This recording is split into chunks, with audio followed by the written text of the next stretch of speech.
Everyone, I hope you all are doing good in your studies. तो जैसे कि आप लोगों को पता है, मैं रोज़ ऐसे एमसीक्यूज़ कराती हूँ जो कि आपको आने वाले जितने भी एग्ज़ाम हैं उसमें बेनिफिट देंगे। देखो, जो आने वाले आपके एग्ज़ाम्स हैं वो है डीएचएस पंजाब, ठीक है। बीएफ यूएचएस की जो वैकेंसी आपको दिखेगी, जीएमसीएच की वैकेंसी आपको बहुत ही अच्छी दिखने वाली है, सीएचओ पंजाब, पीजीआई की वैकेंसी एंड एम्स के तो आपको पता है पेपर है, डीएसएसएसबी, ईएसआईसी, ठीक है। ये सारी वैकेंसीज़ की एमसीक्यूज़ मैं रेगुलर आपको करा रही हूँ। आने वाले 2 दिन में आपको 2 वीडियोस दिन की मिला करेंगी। एक वीडियो में वन लाइनर क्वेश्चन, एक वीडियो में मैं scenario, skill and practical questions कराऊंगी। अगर आपको बैचेस ज्वाइन करने हैं तो आप बैचेस ज्वाइन कर सकते हैं इस नंबर पे कॉल या फिर मैसेज करके। फटाफट से आप जो है बैच ज्वाइन कर सकते हो, ठीक है। ये बैच आपको बहुत ही अफोर्डेबल रहने वाले हैं। देखो, एक बैच है एमसीक्यू बैच जो कि है 2 मंथ्स का बैच है 799 का। एक है important topic plus MCQ batch जिसमें आपको 100+ important topic and MCQ classes दी जाएंगी इन 41499। 3 मंथ्स का बैच है। एक है आपका थ्योरी बैच जो है आपका 4 मंथ्स का रहने वाला है, जो कि आपका 2599 का 2600 का बैच जो है वो रहने वाला है। कोई भी बैच आप ज्वाइन कर सकते हैं इस नंबर पे कॉल या फिर मैसेज करके ये सारी वैकेंसीज के लिए। अपने क्वेश्चंस पे चलते हैं। After a surgery of gastric cancer, client is scheduled to undergo radiation therapy. It will be most important for the nurse to include information about which of the following in the client teaching plan. यहाँ knows नहीं आएगा, यहाँ पे nurse आएगा कि जब किसी की गैस्ट्रिक सर्जरी हुई है, अभी अभी आफ्टर लिखा हुआ है और रेडिएशन थेरेपी हुई है, तो मोस्ट इंपॉर्टेंट कौन सी ऐसी इन्फॉर्मेशन है जो कि आप टीचिंग प्लान में इंक्लूड करोगे पेशेंट के। Nutritional intake, management of alopecia, exercise and activity level, assistant to community resources. तो देखो, जब भी मैंने आपको करवाया है तो मैंने बताया है कि बहुत से पेपर में एक सिंड्रोम देखने को मिलता है जिसको आप बोलते हो डंपिंग सिंड्रोम। क्या होता है कि जब भी आप किसी का गैस्ट्रिक मतलब कि स्टमक रिमूव करते हो तो ईसोफेगस से सीधा जो खाना है वो कहाँ गिरता है, आपकी इंटेस्टाइन्स में। उनको बोलते हैं हम डंपिंग सिंड्रोम। अब गैस्ट्रिक कैंसर था, सर्जरी हुई है, तो मतलब उसका जो स्टमक है वो रिमूव कर दिया होगा, पेशेंट को डंपिंग सिंड्रोम होने के चांसेस होंगे। इसमें अगर आपको टीचिंग प्लान देना है तो पेशेंट का जो न्यूट्रिशनल इनटेक है उसके बारे में आपको सब कुछ डिटेल्स देनी होंगी, एलोफेजिया के लिए भी देनी होंगी, बट प्रियोरिटी में मोस्ट इंपॉर्टेंट में न्यूट्रिशनल जो इनटेक है वही रहने वाला है। डंपिंग सिंड्रोम बहुत इंपॉर्टेंट है टॉपिक, अच्छे से करना। नेक्स्ट है, a client has a ulcerative colitis. Say the nurse, I can't take this anymore. I am constantly in pain and I can't leave my home because I need to stay with my toilet.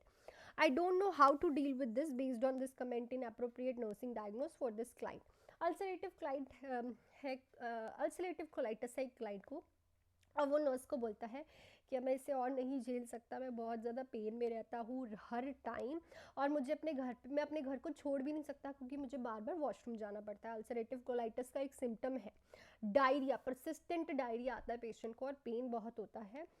मुझे नहीं समझ आ रहा कि मैं इसके साथ कैसे deal करूं। तो ये कमेंट सुनते ही आप क्या डायग्नोज बनाओगे क्लाइंट का, ठीक है, क्या चीज़ शो कर रहा है वो डिसीज कंडीशन के ऊपर। impaired physical mobility related to fatigue, disturbed thought process related to pain, social isolation related to chronic fatigue, ineffective coping related to chronic abdominal pain. देखो, अब कह क्या रहा है वो, I can't take this any more, मतलब he is not cooperating with the disease. Mentally वो ठीक है, उसको कॉपरेट करना नहीं आ रहा डिसीज कंडीशन के साथ कि वो कैसे कॉपरेट करे। वो बोल रहा है ना, I don't know how to deal, मैं कैसे डील करूँ इसके साथ, मतलब उसे कॉपरेट करने में प्रॉब्लम आ रही है। It's a ineffective coping related to chronic abdominal pain. देखो, मोबिलिटी में तो कोई दिक्कत नहीं है, चल फिर सकता है, पेट की प्रॉब्लम है, बस उसे बार बार डायरिया आता है और पेन होता है, ठीक है। थॉट प्रोसेस उसका डिस्टर्ब नहीं है, वो कौन सा कह रहा है मैं मर जाऊंगा, इससे अच्छा तो मैं मर ही जाता, ये डिसीज कंडीशन में डिजर्व नहीं करता। थॉट प्रोसेस तब डिजर्व करते हैं अगर हम डिस्टर्ब कहते हैं, अगर वो डिप्रेशन में चले जाता है डिसीज कंडीशन की, ठीक है। सोशल आइसोलेशन भी नहीं है। देखो, सोशल आइसोलेशन नहीं होती पेशेंट की, जस्ट कि वो कॉपरेट नहीं कर पाता बिकॉज हर टाइम वॉशरूम के पास रहना है, अपना घर नहीं छोड़ सकता, ठीक है, बिकॉज उसे डर है कि मैं बाहर जाऊंगा तो मुझे वॉशरूम जाना पड़ेगा, बिकॉज परसिस्टेंट डायरिया रहता है with the pen. 4th option जो है वो बिल्कुल राइट रहेगा। नेक्स्ट पे चलते हैं। The nurse is developing a plan of care for a client with the Crohn's disease who is receiving TPN, total parenteral nutrition. Which of the following intervention should the nurse include? Select all that apply. So एक nurse है, care plan बना रही है Crohn's disease वाले patient के लिए, उसको total parental nutrition चल रहा है. सो कौन सी ऐसी इंटरवेंशन है जो कि नर्स इंक्लूड करेगी, हमें वो सेलेक्ट करनी है जो कि इंक्लूड करेगी.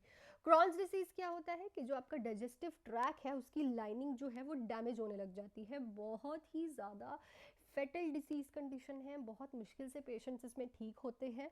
सो इसको एक तो चल रहा है TPN, टोटल पेरेंटल न्यूट्रिशन. तो अब देखो क्या करोगे. Monitor vital signs once of a shift, weight the client daily, changing the CVI dressing daily. CVP line जो डलती है, सेंट्रल वीनस लाइन, उसकी ड्रेसिंग डेली करनी है.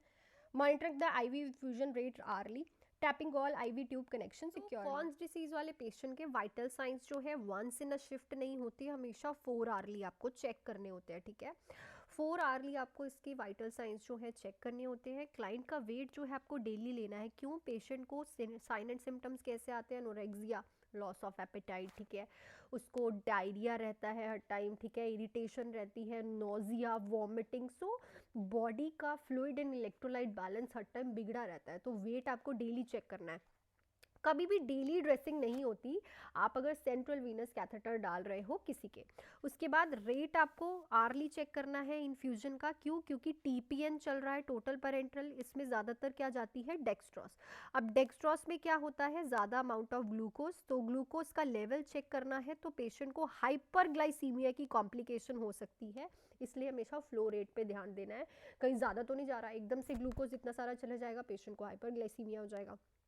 टैपिंग करनी है ताकि कोई ऑब्स्ट्रक्शन ना आए, क्योंकि ये थोड़ा डिल्यूटेड नहीं होता, थोड़ा क्या बोलते हैं, गाढ़ा गाढ़ा गाढ़ा होता है, मतलब कि थोड़ा डेंस होता है ये जो सॉल्यूशन होता है, इसलिए टैपिंग तो करनी है ट्यूब को. चलो क्वेश्चन क्लियर है. सो ऑप्शंस बता देती हूँ. 2, 4 एंड 5 जो है बिल्कुल राइट ऑप्शन है. नेक्स्ट देखो. A client has returned to the medical surgical unit after having surgery to create an ileostomy, which goal has the highest priority at this time. So एक client आया है medical surgical unit में, उसकी अभी अभी इलास्टमी हुई है, इलियम में स्टोमा क्रिएट किया गया है. सर्जरी के बाद कौन सा प्रायोरिटी में गोल रहेगा? ऑप्शन है providing relief from constipation, assisting the client with self care activities, maintaining fluid and electrolyte balance, in minimizing odour formation. So देखो इलियम क्या है, वहीं पे सबसे ज़्यादा ऑब्जॉर्प्शन होती है न्यूट्रिशन की, फ्लूइड की, इलेक्ट्रोलाइट्स की, ठीक है, वहीं पे सबसे ज़्यादा ऑब्जॉर्प्शन होती है. वहीं पे क्या क्रिएट कर दिया आपने? स्टोमा. तो पेशेंट इस टाइम फ्लूइड एंड इलेक्ट्रोलाइट के इम्बैलेंस के रिस्क पे होता है. सो आपको क्या मेंटेन करना होता है? Fluid and electrolyte balance, because अभी वो इसके रिस्क पे है, इलियम पे ही ऑब्जॉर्प्शन होती है, वहीं पे ही ऑस्टमी क्रिएट कर दी गई है.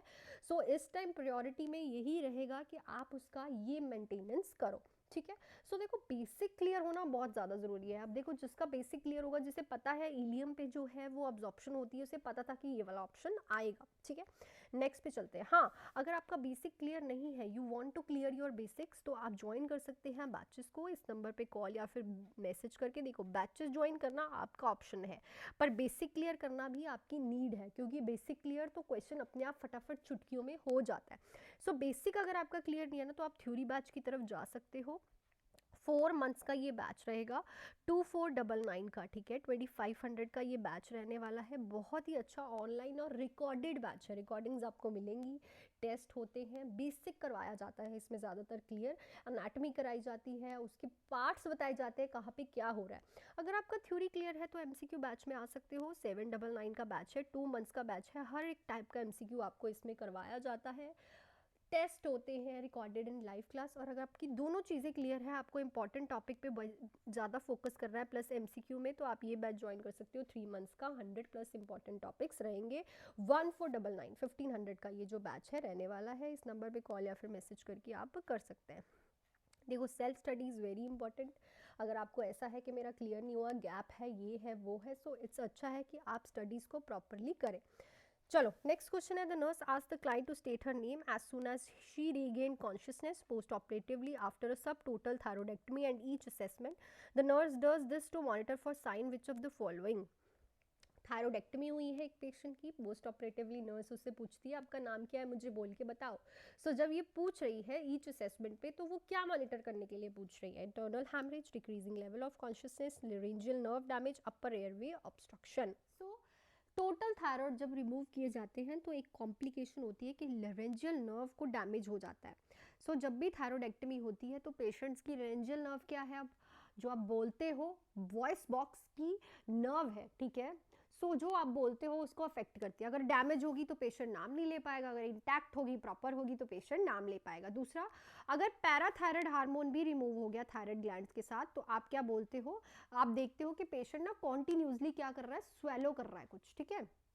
That is a sorry, swallow करता है अगर हैमरेज होता है। अगर थायरोडेक्टमी में इंटरनल हैमरेज होगा तो पेशेंट कॉन्टिन्यूसली स्वेलोइंग करेगा, क्योंकि देखो गले में कुछ भी आएगा तो ऑब्वियसली हम निगलने की कोशिश करेंगे ना, तो उसको हमने खाना पीना तो दे नहीं रखा, तो अंदर वो निगल क्या रहा है, सो इट्स अ ब्लड, ठीक है। दूसरा, अगर पैराथायराइड ग्लैंड उसके रिमूव हुए तो टिंगलिंग अराउंड द माउथ, ठीक है, उसे टिंगलिंग सेंसेशन आएगी अराउंड द माउथ अगर पैराथायराइड ग्लैंड्स जो उसके रिमूव हुए। तो 3-4 क्वेश्चन हो गए क्वेश्चन में से ही, सो अच्छे से करा करो। नेक्स्ट देखो, when teaching a diabetic client about foot care, nurse should instruct the client to do which of the following.